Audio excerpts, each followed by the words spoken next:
Dewan Perwakilan Rakyat Daerah Kabupaten Bengkulu Utara pada Rabu pagi menggelar rapat paripurna dalam rangka mendengarkan pidato kenegaraan Presiden dalam rangka memperingati Hari Kemerdekaan Republik Indonesia ke-78. Dalam paripurna ini dihadiri oleh Bupati dan Wakil Bupati, OPD dan seluruh FKPD yang ada. Ketua DPRD Bengkulu Utara Sonti Bakara mengatakan, Hari Kemerdekaan Republik Indonesia harus diisi dengan semangat dan kekompakan bersama dengan masyarakat, agar visi dan misi pembangunan bisa tercapai. Sonti menambahkan ke depan seperti yang dibahas dalam KUA PPS tahun 2024, berfokus dalam pengentasan kemiskinan, pembangunan infrastruktur, dan masalah kesehatan serta pendidikan, yang artinya ke depan anggaran yang ada harus difokuskan dalam poin-poin yang telah ditentukan. Kita sambut dengan meriah dan memang kita harus semangat untuk mengisi kemerdekaan tersebut. Kita harus bersama-sama dengan masyarakat, bersinergi, kemudian satu tekad dan bulat bahwasanya kita membutuhkan rakyat banyak supaya pembangunan yang kita inginkan bisa terlaksana. Apa yang disampaikan oleh Bapak Insinyur Joko Widodo, bahwasanya tanpa mereka kita tidak ada apa-apa. Jadi hari ini kami himbau kepada seluruh masyarakat Bengkulu Utara, mari kita tetap bersinergi. Sementara itu, Dewan Perwakilan Daerah Kabupaten Bengkulu Tengah juga menggelar rapat paripurna HUT RI ke-78 dengan agenda mendengarkan pidato kepresidenan. PJ Bupati turut menyampaikan laporan atas kemajuan Pemkab Bengkulu Tengah. Dalam laporan difokuskan pada penurunan angka pengangguran dan angka kemiskinan di Bengkulu Tengah. Jumlah angka kemiskinan tahun ini menurun dari angka 4,8% menjadi 2,9% di tahun 2023 ini. Dengan demikian, ada sekitar 1,9%, hampir 2% yang turun. Menanggapi data tersebut, Ketua DPRD Benteng Budi Suryantono mengatakan, data yang disampaikan PJ Bupati Bengkulu Tengah diminta bukan hanya sekedar capaian, akan tetapi harus turunkan lagi ke lapangan agar kesejahteraan masyarakat dapat meningkat. Kok bisa angka kemiskinan kita menurun berdasarkan ya mereka punya data. Mereka punya data, contohnya saja dari dana desa. Dana desa itu perbedaan antara satu desa dengan satu A kan jumlah dananya mereka kan berubah. Itulah yang salah satunya berdasarkan wilayah dan kemiskinan itu. Kami lihat data kemiskinannya itu sangat sudah ada perubahan. Cuman perubahan itu perubahan untuk apa sebenarnya? Apakah karena mata pencarian mereka atau memang pada saat COVID? Kalau memang pada saat COVID sekarang tidak lagi COVID, yang otomatis angka kemiskinan itu akan menurun. Pada intinya ketika ada perusahaan yang menggunakan tenaga kerja luar, tolong dipertimbangkan. Pergunakanlah tenaga kami orang Bengkulu Tengah. Selain itu, dalam paripurna ini, pihak DPRD Bengkulu Selatan turut berkomitmen dalam kemajuan pembangunan daerah maupun nasional. Harapan kita sesuai dengan arahan dari Bapak Presiden tadi, kita tetap konsentrasi dalam arti kita mengisi kemerdekaan ini, ya kan? Bagaimana sehingga pembangunan ini tetap berjalan dengan baik. Tentu itu harapan kita sama-sama. Seluruhnya selalu berkoordinasi dengan baik.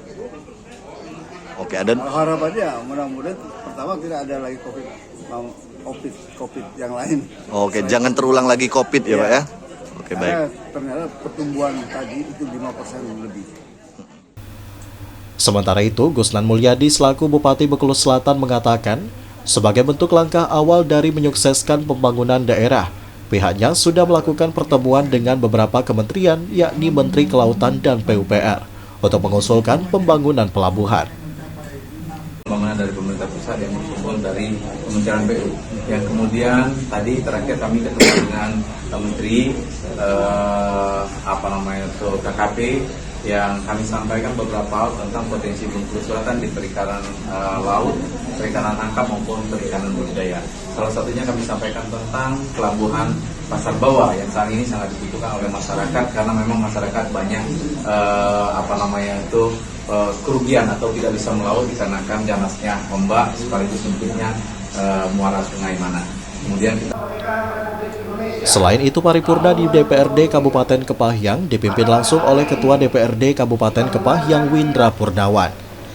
Dalam kesempatan tersebut, DPRD Kabupaten Kepahyang berharap pembangunan di kabupaten ini dapat terus ditingkatkan dari segala bidang, baik itu di bidang infrastruktur, SDM, perekonomian, pariwisata, hingga kesejahteraan serta kesehatan bagi masyarakat Kabupaten Kepahyang. Rangka memperingati hari ulang tahun ini, pertama akan mendorong bagaimana Kabupaten Kepahyang ini juga akan terus melaju untuk Kepahyang maju. Tentu salah satu yang kita ingin sampaikan adalah bagaimana peningkatan ekonomi, peningkatan pariwisata yang memungkinkan ke depan akan dilakukan oleh pemerintah daerah Kabupaten Kepahyang. Makanya kita berharap kepada saudara Bupati sebagai leadership kita di Kabupaten Kepahyang ini untuk mengambil langkah-langkah, program-program yang komprehensif dalam rangka peningkatan ekonomi, terutama bidang pariwisata dan infrastruktur di Kabupaten Kepahyang. Dan tentunya yang tidak kalah penting adalah peningkatan sumber daya manusia. Harapan kita yang dilakukan ke depan dalam rangka membuat sebuah program-program yang nyata untuk Kabupaten Kepahyang.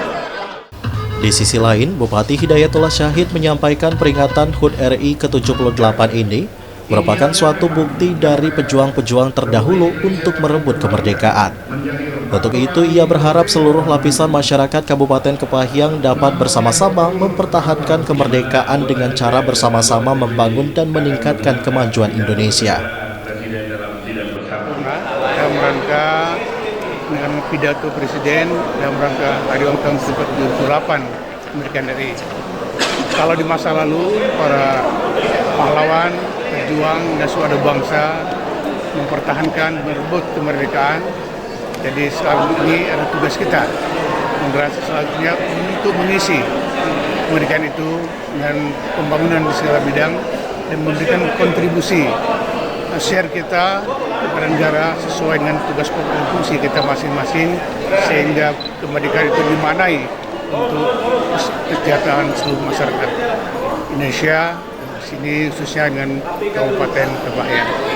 Di usia 78 ada harapan Pak untuk daerah Kabupaten Kepahyang? Tentunya harapan kita dalam usia Kabupaten Kepahyang yang hampir 20 tahun ini, kita mengharapkan ke depan masyarakat kita dan segenap para pihak dari pemerintah, DPRD dan semua masyarakat kita untuk bersama-sama untuk memajukan pembangunan di Kepahyang ini demi kemaslahatan dan kesejahteraan masyarakat.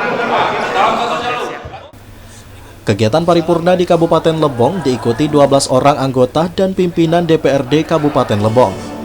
Dalam kegiatan ini, Bupati Kopli Ansori dan wakilnya Fahrul Rozi turut hadir bersama puluhan pejabat OPD dan organisasi kemasyarakatan, menyambut baik seluruh pidato kenegaraan Presiden Joko Widodo. Pemkab juga meminta seluruh ASN untuk dapat menanamkan nilai-nilai perjuangan dalam setiap kinerja membangun daerah. Kita harus fokus dan bekerja dengan situasi dan kondisi ekonomi sekarang ini. Daerah-daerah itulah penyangga kekuatan daripada kemajuan. Terus melaju untuk maju itu ada di daerah-daerah. Nah, pertahanan seperti ini harus kita kuatkan kembali sehingga apa yang menjadi harapan dan cita-cita Bapak Presiden itu bisa terpenuhi. Ini yang harapan. Kita fokus apalagi di tahun 2023, 2024 ini adalah tahun yang tantangan yang sangat besar, di mana tahun ini adalah tahun politik yang memang untuk mempertahankan segala sesuatu itu biasanya di tahun politik ini tinggal kekuatan-kekuatan daerah. Kenapa? Unsur politik sangat tinggi di tahun. Nah, tinggal peran kita. Bagaimana mengondisikan ini, politik ini tidak menjadi polemik dan pelaksanaan pemilu itu sukses dengan baik. Insya Allah tidak berpengaruh pada ekonomi. Tim Liputan BETV melaporkan.